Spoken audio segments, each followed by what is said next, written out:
जय हिंद दोस्तों। तो बॉइलिंग पॉइंट यानी क्या होता है ये समझने की कोशिश करेंगे। अगर आपको ऐसा लगता है कि आपको पता है तो आपको शायद पता नहीं होगा, क्योंकि आपको क्या लगता है, अगर आपको कोई किसी ने क्वेश्चन पूछा है कि वाटर का बॉइलिंग पॉइंट क्या है तो आप कहेंगे कि 100 डिग्री सेल्सियस है, पर ये पूरा सच नहीं है। उसका जो बॉइलिंग पॉइंट है वो ज़्यादा भी हो सकता है या फिर कम भी हो सकता है। तो बॉइलिंग पॉइंट जो है वो डिपेंड होता है एटमॉस्फेरिक प्रेशर पे। तो इसी वजह से दोस्तों सबसे पहले हम पूरा बॉइलिंग पॉइंट जो है वो समझ लेते हैं। या मैंने कुछ डेफिनेशन यहाँ पे लिखी है, तो ये पूरी की पूरी डेफिनेशन जो है वो हम समझने की कोशिश करेंगे और आपको जो है वो लाइफ टाइम के लिए फिर बॉइलिंग पॉइंट जो है वो क्लियर हो जाएगा। तो जनरली अगर हम किसी से पूछते हैं कि बॉइलिंग पॉइंट क्या होता है तो कोई भी कहेंगे the temperature when liquids boil. तो ऐसा टेम्परेचर जहां पे लिक्विड जो है वो बॉइल होता है। अगर हम लिक्विड की बात कर रहे हैं तो यहाँ पे एग्जाम्पल मैं लूंगा वाटर का, ठीक है। अगर इस वाटर को हम जो है वो बॉइल करेंगे तो जनरली जो है वो जो एटमॉस्फेरिक प्रेशर होता है वो होता है 1 एटमॉस्फेरिक प्रेशर, ठीक है। तो अभी हमारे यहाँ का जो टेम्परेचर है वो 1 एटमॉस्फेरिक प्रेशर है, ऐसा हम अज्यूम करते हैं। वो ऐसा होता है, थोड़ा कम ज़्यादा हो सकता है। तो ये जो है वो वाटर है, तो 1 एटमॉस्फेरिक प्रेशर पे जो होता है ये 100 डिग्री सेल्सियस पे, यानी जब 1 एटमॉस्फेरिक प्रेशर होगा, जब 1 एटमॉस्फेरिक प्रेशर होगा उस टाइम वाटर जो है वो 100 डिग्री सेल्सियस पे बॉईल होना शुरू होगा। यानी लिक्विड स्टेट में जो वाटर है वो गैसियस स्टेट में चला जाएगा 100 डिग्री सेल्सियस पे, पर कंडीशन है कि 1 एटमॉस्फेरिक प्रेशर जो है वो होना बहुत बहुत जरूरी है, ठीक है। अब ये आपको जो है वो समझ में आ गया। अब एटमॉस्फेरिक प्रेशर के बारे में थोड़ा सा देख लेते हैं कि मान के चलो दोस्तों कि ये अर्थ है और यहाँ पे एक ऑब्जेक्ट है। सब बातें जो है वो करेक्ट होगी ऐसा नहीं, पर आपको अज्यूम करना है, ठीक है। और यहाँ का इस ऑब्जेक्ट पे अभी जो प्रेशर अप्लाई हो रहा है वो है 1 एटमॉस्फेरिक प्रेशर, ठीक है।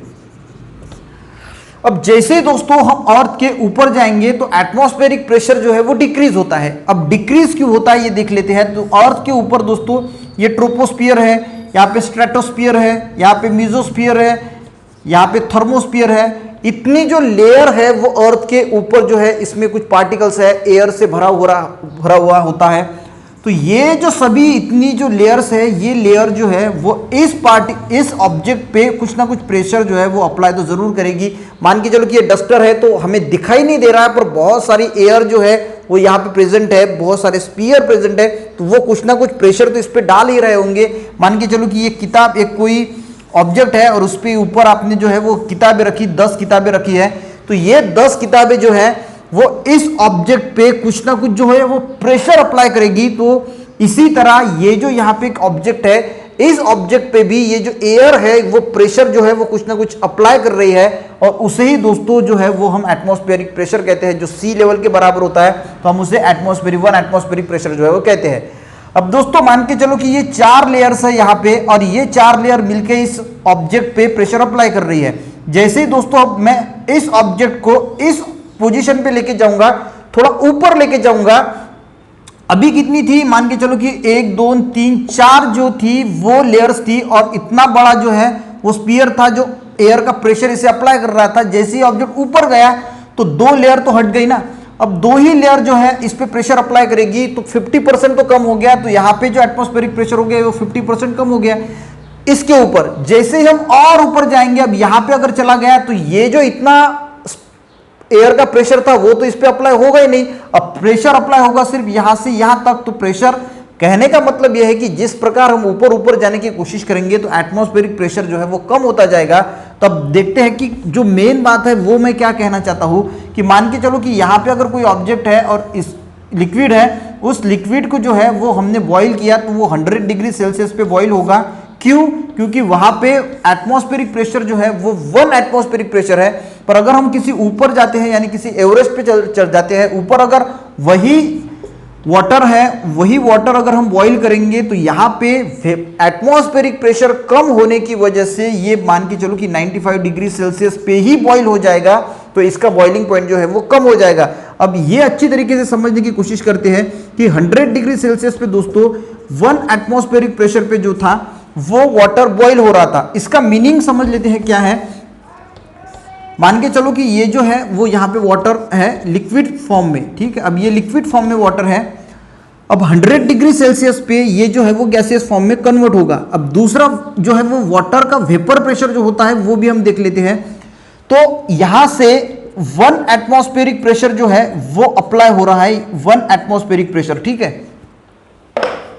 अब यहां पे दोस्तों सबसे पहले समझ लीजिए कि यहां पे 1 एटमॉस्फेरिक प्रेशर अप्लाई हो रहा है, पर यहां का जो वाटर है इसका जो खुद का वेपर प्रेशर है वो इस 1 एटमॉस्फेरिक प्रेशर से कम है। बॉइलिंग हटा दीजिए, सबसे पहले हम बॉइलिंग हटा देंगे। तो इस कंडीशन में यहां पे 1 एटमॉस्फेरिक प्रेशर अप्लाई हो रहा है, पर वाटर वेपर का खुद का भी एक प्रेशर होता है जो कम है। इसकी वजह से वो जो ऊपर से 1 एटमॉस्फेरिक प्रेशर आ रहा है इसकी वजह से वो दबा हुआ है, वो निकल नहीं पा रहा है, यानी वेपर फॉर्म में कन्वर्ट नहीं हो पा रहा है। क्यों? क्योंकि ऊपर का प्रेशर बहुत ज्यादा है। अब जैसे ही दोस्तों हम हीट करना शुरू करते हैं, एक एग्जांपल के तौर पे मैं आपको बताता हूं कि मान के चलो कि इसका जो वेपर प्रेशर है वो 0.1 एटमॉस्फेरिक प्रेशर है, वेपर प्रेशर 0.1 है, सब अज्यूम करना है। अब जैसे ही दोस्तों हम इसे वाटर को हीट करना शुरू करेंगे, जैसे हीट करेंगे तो ये जो वाटर का खुद का जो वेपर प्रेशर होता है, इसका जो वेपर प्रेशर होगा वो इंक्रीज होता जाएगा। मान के चलो कि ये वो 0.1 एटमॉस्फेयर था, 10 डिग्री सेल्सियस पे ये बड़ा 20 डिग्री सेल्सियस हुआ तो ये 0.2 हुआ, 30 पे 0.3 हुआ, 4 हुआ, और 90 डिग्री सेल्सियस पे 0.9 हुआ, और जैसे ही 100 डिग्री सेल्सियस हुआ तो ये 1 एटमॉस्फेरिक प्रेशर हो गया। तो ये अभी इसका वेपर प्रेशर, इसका एटमॉस्फेरिक प्रेशर और वेपर प्रेशर इक्वल होने की वजह से जो मेरे उसके ऊपर प्रेशर था वो रिलैक्स हो गया। तो अब इस कंडीशन में ये जो वाटर लिक्विड स्टेट में था ये वेपर में कन्वर्ट होगा, यानी गैसियस स्टेट में कन्वर्ट होगा। क्यों? क्योंकि अभी इस जो वाटर है इसका जो वेपर प्रेशर है इसने 1 एटमॉस्फेरिक प्रेशर की बराबरी कर ली, और इसी वजह से जो है वो वेपर फॉर्म में कन्वर्ट हो रहा है 100 डिग्री सेल्सियस पे, ठीक है। यानी अब ये डिपेंड है, ये जो टेम्परेचर डिपेंड है ये पूरा डिपेंड है 1 एटमॉस्फेरिक प्रेशर पे। जैसे ही दोस्तों हम ऊपर चले जाते हैं, जैसे ही हम ऊपर गए, ऊपर पे जो एटमॉस्फेरिक का प्रेशर था वो मान के चलो कि 0.9 एटमॉस्फेरिक प्रेशर था, यहाँ पे 1 एटमॉस्फेरिक प्रेशर था, और जैसे हम ऊपर गए तो मान के चलो कि एक पॉइंट आया वहां पे 0.9 एटमॉस्फेरिक प्रेशर था। वही वाटर है, वहीं पे हम हीट कर रहे हैं। स्टार्टिंग में इसका 0.1 एटमॉस्फेरिक प्रेशर था 10 डिग्री सेल्सियस में, और हमने जो है इसे हीट करना शुरू कर दिया। तो अब हीट करने के बाद वाटर को ये एटमॉस्फेरिक प्रेशर जो है वो अचीव करना पड़ेगा। तो वो 90 डिग्री सेल्सियस जैसे ही हो जाएगा तो 0.9 एटमॉस्फेरिक प्रेशर अचीव करेगा, क्योंकि उसे अभी 1 एटमॉस्फेरिक प्रेशर अचीव करने की कोई जरूरत ही नहीं है। क्यों? क्योंकि यहाँ का जो एटमॉस्फेरिक प्रेशर है ऊपर जाने के बाद मान के चलो कि हम एवरेस्ट पे चले गए तो वहाँ का एटमॉस्फेरिक प्रेशर ही 0.9 है, तो वो तो ये 90 डिग्री सेल्सियस पे ही अचीव करेगा। तो जैसे ही ये 90 डिग्री सेल्सियस पे जाएगा तो वहाँ का जितना एटमॉस्फेरिक प्रेशर है वो अचीव करेगा, और ये जो प्रेशर है वाटर वेपर पे वो इक्वल हो जाएगा, और वेपर फॉर्म में जो है वो वाटर जो है वो वेपर फॉर्म में कन्वर्ट होना शुरू हो जाएगा। तो ये जो है वो डिपेंड करता है, जो बॉइलिंग पॉइंट है वो एटमॉस्फेरिक प्रेशर कितना है उस पे जो है वो सब डिपेंड होता है। अगर एटमॉस्फेरिक प्रेशर अगर दोस्तों कम है तो फिर बॉइलिंग पॉइंट जो है वो भी कम होगा, और एटमॉस्फेरिक प्रेशर अगर बढ़ता है तो बॉइलिंग पॉइंट जो है वो भी बढ़ेगा। अब आते हैं दोस्तों डेफिनेशन पे, the temperature when liquid boils, जैसे हमने देखा था। दूसरी डेफिनेशन हम देखेंगे, the temperature at which liquid starts to convert into vapour. तो हम क्या कहते हैं जनरली, ऐसा टेम्परेचर जिस टेम्परेचर पे लिक्विड जो है वो वेपर फॉर्म में कन्वर्ट होता है। अब थोड़े हार्ड डेफिनेशन के हम बढ़ रहे हैं, और परफेक्ट डेफिनेशन की तरफ जो है वो धीरे धीरे हम बढ़ रहे हैं। थर्ड डेफिनेशन क्या है, the temperature at which vapour pressure, जो ये वाटर हमने लिया था, ये वाटर था और इसका वेपर का एक प्रेशर था, the temperature at which vapour pressure of fluid, तो जो फ्लूइड है उसका जो वेपर प्रेशर है becomes equal to atmospheric pressure.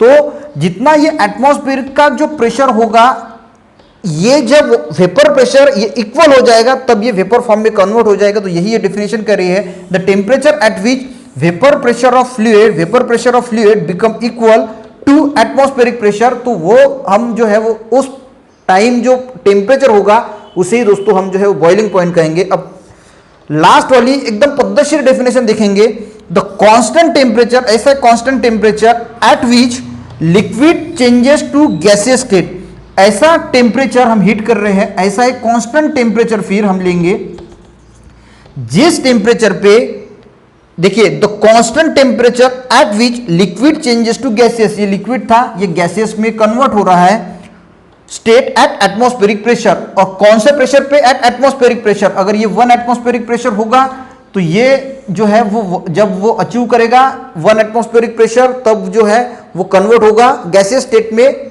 वहां का जो टेम्परेचर है वो कांस्टेंट रहेगा, वो टेम्परेचर हम लेंगे। तो ये है दोस्तों, यानी एट अ कांस्टेंट टेम्परेचर, ऐसा constant temperature at which liquid changes to gaseous state. पर प्रेशर कैसा होना चाहिए? Atmospheric pressure. यानी एक जो एटमॉस्फेयर का प्रेशर होता है वहां का, जिसका वो जो प्रेशर होता है वो प्रेशर पे, उस प्रेशर पे लिक्विड चेंजेस टू गैसियस, और वहां का जब टेम्परेचर है वो कांस्टेंट टेम्परेचर, यानी हम कहलाएंगे बॉइलिंग पॉइंट। तो आशा करता हूं कि ये बॉइलिंग पॉइंट जो है वो आपको अच्छी तरीके से जो है वो समझ में आ गया होगा कि बॉइलिंग पॉइंट हम किस एंगल से लेते हैं। तो जो टेम्परेचर होता है वो ऐसा टेम्परेचर जिस टेम्परेचर पे लिक्विड जो है वो गैसियस स्टेट में कन्वर्ट हो रहा है, पर जो एटमॉस्फेरिक का प्रेशर है वो एटमॉस्फेयर का प्रेशर जो है वो अचीव करना चाहिए। एंड मान के चलो कि यहां पे 1 एटमॉस्फेरिक प्रेशर है, तो ये जो इसका वेपर प्रेशर होगा, ये 1 एटमॉस्फेयर जब इक्वल होगा तभी ये वेपर जो है, वाटर जो है वो वेपर में कन्वर्ट होगा। अगर ये 0.9 जो है वो एटमॉस्फेरिक प्रेशर है तो बॉइलिंग पॉइंट क्या होगा? कम होगा। तो ये सब जो बॉइलिंग पॉइंट है वो डिपेंड होता है एटमॉस्फेरिक प्रेशर पे। एटमॉस्फेरिक प्रेशर अगर कम कम होता जाएगा तो बॉइलिंग पॉइंट भी कम कम होता जाएगा। एटमॉस्फेरिक प्रेशर इंक्रीज होता जाएगा तो बॉइलिंग पॉइंट इंक्रीज होता जाएगा। इसी वजह से जो हम कहते हैं कि जो वाटर का बॉइलिंग पॉइंट है वो 100 डिग्री सेल्सियस ये पूरा सच नहीं है, क्योंकि अगर हम ऊपर की तरफ जाएंगे, अर्थ के यानी अगर माउंटेन्स के जाएंगे, एवरेस्ट पे चढ़ेंगे और वहां पे अगर हिट करेंगे तो वहां पे बॉइलिंग पॉइंट जो है वो कम आएगा। तो आशा करता हूं दोस्तों ये बॉइलिंग पॉइंट आपको समझ में आया होगा। तब मिलते हैं नेक्स्ट वीडियो में, तब तक के लिए दोस्तों जय हिंद।